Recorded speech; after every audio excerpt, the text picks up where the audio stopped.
Hello friends. आज हम बात करेंगे कि हमको ऑप्शन सेलिंग क्यों करनी चाहिए, यानी हमको ऑप्शन बाइंग से ज़्यादा ऑप्शन सेलिंग की ओर क्यों ध्यान देना चाहिए। आइए इसको हम एक एग्जांपल के साथ समझते हैं। देखिए, मान के चलो कोई शेयर है, सपोज रिलायंस,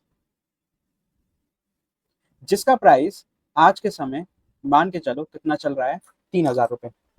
ठीक है, इसका ऑप्शन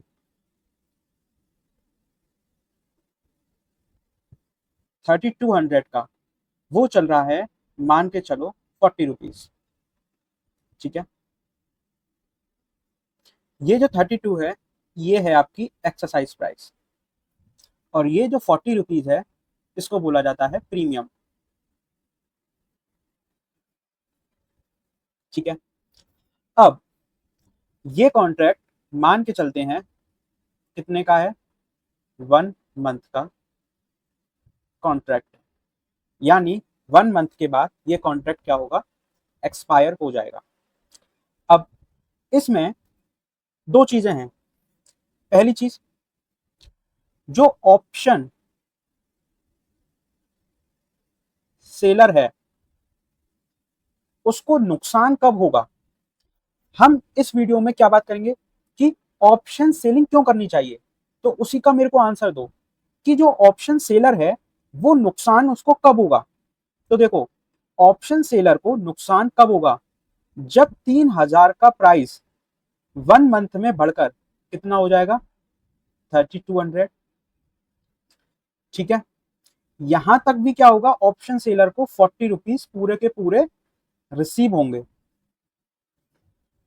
ठीक है, यानी शेयर का प्राइस कितना हुआ, 3,000 से बढ़कर कितना आ गया, 3,200।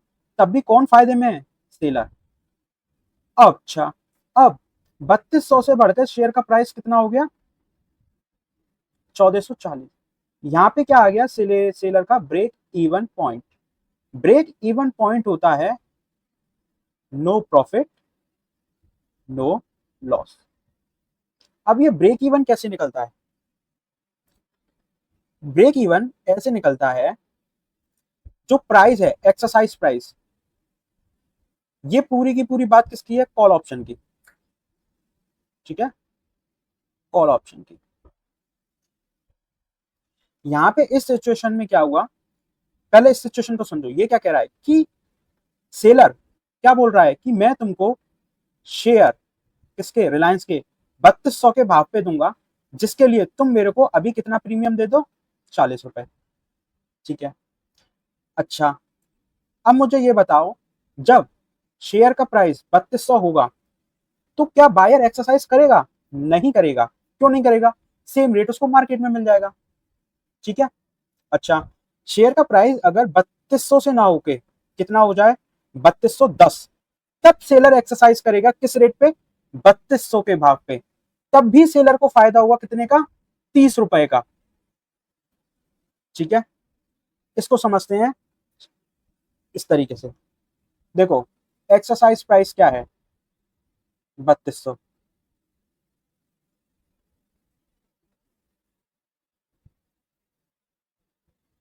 ठीक है, एक्सपायरी वाले दिन सपोज प्राइस कितना है, 3,000।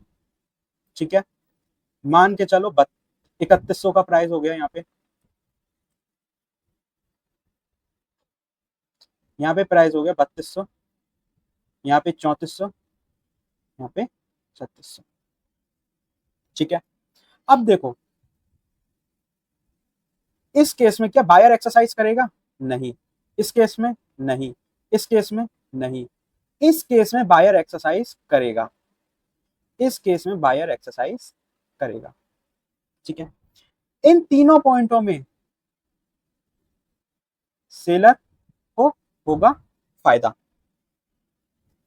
ठीक है, कितने का, यहाँ पे इसको पूरा का पूरा प्रीमियम मिलेगा, कितना, 40 रुपए। ठीक है, यहाँ क्या होगा, यहाँ सेलर प्राइस कितना हो गया, 3,400, मिला कितना है, 40। अब यहाँ पे क्या होगा, 160 रुपए का घाटा। ठीक है, अब ये सेलर का क्या होता चला जाएगा, नुकसान।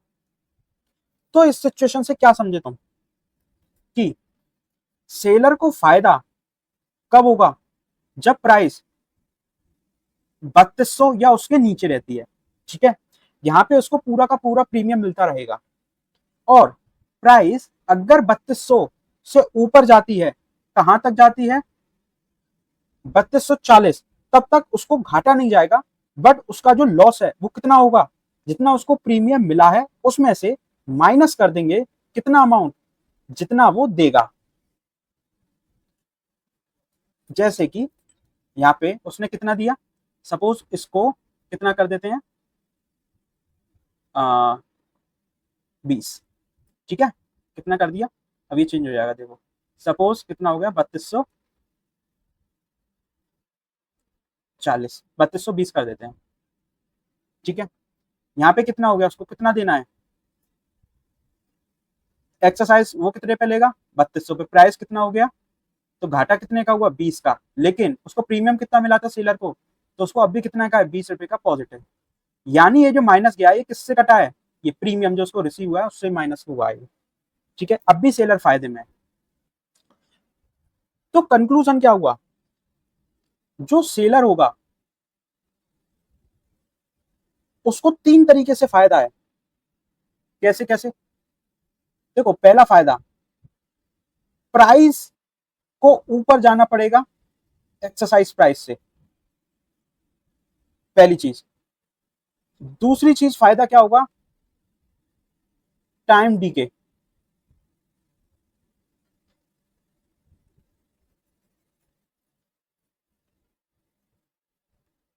ठीक है, टाइम डीके यानी समय के साथ ऑप्शन गलता रहेगा, आज 40 है, 30, 20, 10, अगर शेयर प्राइस नहीं बढ़ता तो इस समय के साथ क्या हो जाएगा, प्रीमियम घटता रहेगा।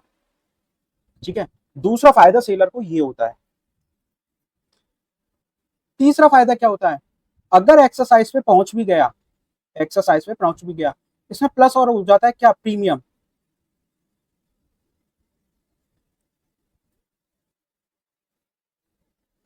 यानी एक्सरसाइज प्राइस कितना था यहाँ पे, 3200 प्लस 40, यानी कहां तक नुकसान सेलर को नहीं होगा, 3240 तक उसको नुकसान नहीं होगा। इसके ऊपर प्राइस जाता है तब उसको क्या होगा, घाटा जाएगा। तो सेल, तो कॉल सेलर को कितने सारे फायदे होते हैं। ठीक है, बायर को, अब इसको ऐसा समझो, सेलर ने क्या किया लिया, सिर्फ प्रीमियम, उसको घाटा कितना है, अनलिमिटेड, यानी उसके पास आया कितना, सिर्फ इतना सा अमाउंट, और घाटा कितना है, अनलिमिटेड, बट इसके आने की प्रोबेबिलिटी कितनी है, 80% प्रोबेबिलिटी है।